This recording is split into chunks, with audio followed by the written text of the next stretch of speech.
What the fuck? George, come back to bed.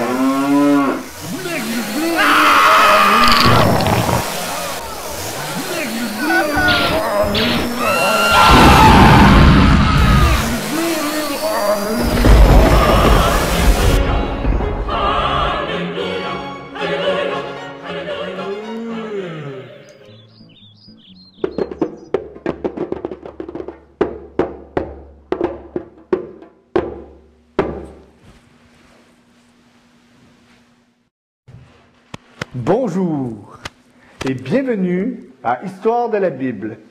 Aujourd'hui, nous allons conclure le troisième et le dernier volet de notre spécial Sodome et Gomorrhe.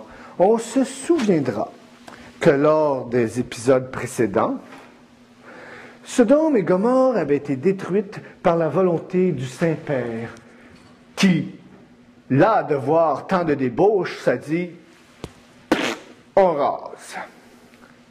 Alors, l'émission est consacrée, comme j'ai déjà dit, à la suite et à la fin de ce qui est arrivé à Lot dans toute cette merveilleuse aventure de la Bible.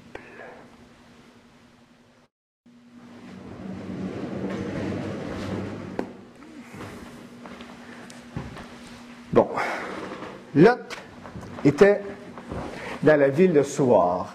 Mais comme Lot avait l'expérience de Dieu qui rasait les villes, il s'est dit, je me sens pas tellement en sécurité ici. Fait, il parle à ses filles, il leur dit, écoutez, j'ai une bonne idée, on va aller monter la montagne, en haut, on va trouver une caverne, et on va s'y installer. Arrivé en haut, après un bout de temps, dans la belle caverne, toute somptueuse, à un moment donné, la l'aînesse dit à la cadette, car avec l'âge, vous savez, vient la sagesse, « Sœur cadette, ici, vois-tu, il n'y a pas de coutume pour nous amener des hommes. Et notre père, qui se fait vieux, il n'y a pas grand risque qu'il y ait de la descendance. » Les deux ensemble décident un beau petit plan merveilleux. Ils se disent, on va saouler le bonhomme, une fois bien sous, il va s'étendre à terre. Tout ce qu'on a à faire, c'est de jouer après un petit peu.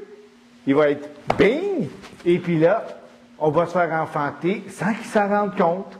Oh, bonne idée! Oh, bonne idée! Ça fait le bonhomme, il rentre, Lot. Puis là, les filles disent, oh, t'as l'air fatigué. Veux-tu une bonne petite coupe de vin? Oh, que si, ça va être très bon.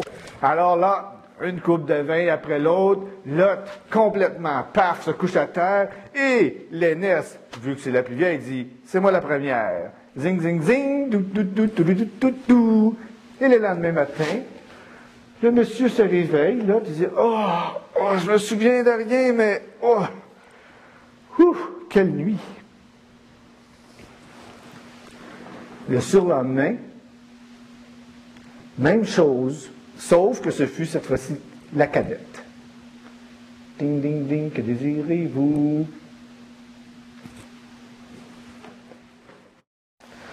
La descendance de Lot était assurée.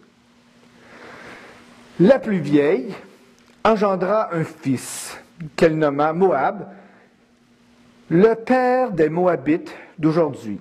La plus jeune, elle, aussi, eut la grâce d'avoir un fils.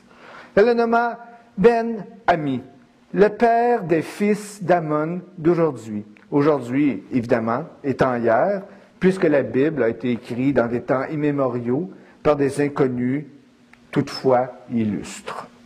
Et voilà, c'est tout. Après la pause publicitaire, un invité spécial. Le diocèse de Saint-Joseph des Cinq-Douleurs, en collaboration avec Jesus Cola, présente l'incomparable Jacques Lagneau et sa revue de comédie biblique. Vous entendrez entre autres C'est quoi la différence entre la fièvre du hockey et le buisson ardent? Les deux, ça s'attrape. Ainsi que... Savez-vous pourquoi que les petits vieux y amènent des savons à l'église? Pour l'Ave Maria. Merci beaucoup. Et sans oublier... Pourquoi que personne dort au paradis? Parce que Jésus-Christ. Oui! L'incomparable Jacques Lagneau! En collaboration avec Jesus Cola. Jesus Cola, c'est bon en Christ! Et maintenant, le temps de notre invité spécial, une personnalité bien connue de notre diocèse, et j'ai nommé Monsieur Jacques Lagneau.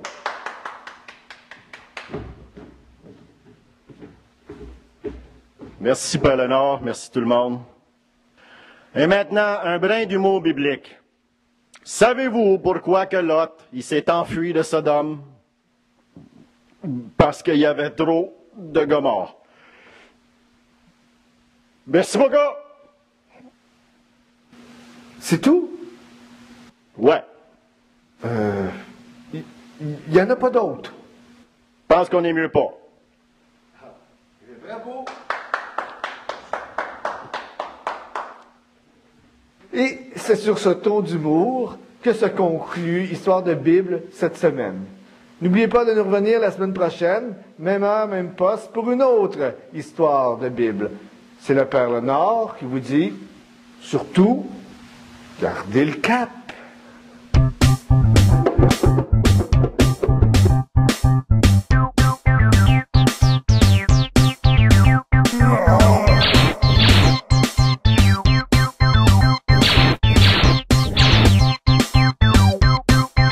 Voilà mon public qui tripe sur ma musique. Des préadolescents avec les grands-parents dans tous les journaux. C'est écrit en gros. Meilleur artiste rock de l'année. J'ai même mon trophée, je saisis l'occasion. Je profite du filon. Oh, avant mon public ait des broches qui comprennent que mes tunes sont poches. Après ça, j'aurais rien qu'à faire d'autres chansons nulles pour leur grand-mère, pour leur grand-mère. Oh, oh, oh. Je travaille avec des conseillers, surtout quand c'est le temps de composer. Si un jour j'osais parler de drogue, je fais à l'aide d'un pédagogue. Mon show commence à 6 heures, je sais que je rock de bonne heure. Mais à 8 heures, faut que ce soit fini. Mon public doit aller au lit, je saisis l'occasion. Je profite du filon. Oh, avant que mon public ait des broches qui comprennent que mes tunes sont poches. Après ça, j'aurais rien qu'à faire d'autres chansons nulles pour leur grand-mère. Oh, avant que mon public ait des broches qui comprennent que mes tunes sont poches. Après ça, j'aurais rien qu'à faire d'autres chansons nulles pour leur grand-mère. Pour leur grand-mère. Wow, wow, wow. Est-ce quelqu'un qui a vu mon char?